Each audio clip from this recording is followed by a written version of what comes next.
ഫ്ലൈറ്റിൽ കയറി കണ്ണടച്ചത് മാത്രമേ ഓർമ്മയുള്ളൂ. കണ്ണു തുറന്നപ്പോൾ ദേ നേരം പുലർച്ചെയായി. നല്ലൊരു സൺറൈസും താഴേക്ക് നോക്കുമ്പോൾ കൊച്ചു കൊച്ചു ദ്വീപുകളും കടലിൽ കൂടി മിന്നാമിന്നി വെളിച്ചത്തിൽ പോകുന്ന കപ്പലുകളും കാണാൻ പറ്റി. കടലിന് മുകളിൽ കൂടി പറന്ന് പറന്ന് ഞങ്ങളിതേ സിംഗപ്പൂർ ചാങ്കി എയർപോർട്ടിൽ എത്തിച്ചേർന്നു കേട്ടോ. ഞങ്ങൾ പോകുന്ന സ്ഥലത്തേക്ക് ഒരു ഫ്ലൈറ്റ് കൂടി കയറി വേണം പോകാൻ. 1 hour ലേ ഓവർ ഉണ്ടായിരുന്നുള്ളൂ. അതുകൊണ്ട് തന്നെ പെട്ടെന്ന് തന്നെ ഫ്ലൈറ്റിൽ ചാടി കയറി വീണ്ടും യാത്ര തുടർന്നു. 2.5 മണിക്കൂറത്തെ പറക്കലിന് ശേഷം ഞങ്ങളിതാ ലാൻഡ് ചെയ്തിട്ടുണ്ട് കേട്ടോ. ഇനിയിപ്പോൾ വിസ എടുക്കലായി, ഇമിഗ്രേഷനായി, ആകെപ്പാടെ അടപടലം തിക്കും തിരക്കും തന്നെ. ഇതൊരു ഓണറിവൽ വിസ കൺട്രിയാണ്. കൂടാതെ നിങ്ങൾക്ക് ഈ വിസയായിട്ടും എടുക്കാവുന്നതാണ്. ഓൺ അറൈവൽ വിസയ്ക്ക് ഒരാൾക്ക് $35 ആണ് ചാർജ് ആക്കുന്നത്. നമ്മളുടെ ഓൺ അറൈവൽ വിസയായിരുന്നു. ഇനി ഞാൻ പറയാം, ഞങ്ങൾ വന്നിരിക്കുന്നത് ഞങ്ങളുടെ ഡ്രീം പ്ലേസ് ആയ ഇന്തോനേഷ്യയിലെ ബാലിയിലേക്കാണ്.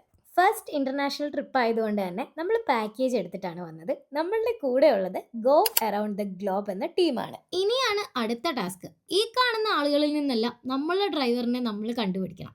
ഒരു വട്ടം കറങ്ങി കളിച്ചെങ്കിലും ഫൈനലി ഞങ്ങളിതേ എത്തിച്ചേർന്നു കേട്ടോ. മീറ്റ് മിസ്റ്റർ അരി. ആളിനെ നമ്മൾ തിരിച്ചറിയാനായിട്ട് ഇതേ ഒരു പ്ലക്കാർഡൊക്കെ പിടിച്ച് നല്ല 2 ചെമ്പക പൂ മാലയൊക്കെ ആയിട്ട് നമ്മളെ വെൽക്കം ചെയ്യാൻ വന്നിട്ടുണ്ടായിരുന്നു കേട്ടോ. അങ്ങനെ അരിയുടെ വക സ്വീകരണം കഴിഞ്ഞ് അരിയുടെ കാറിൽ കയറിയുള്ള ഞങ്ങളുടെ ബാലി യാത്രകൾ ഇവിടെ തുടങ്ങുകയാണ്. നിങ്ങളും ഒപ്പം ഉണ്ടാകണം. Stay tuned and bye bye.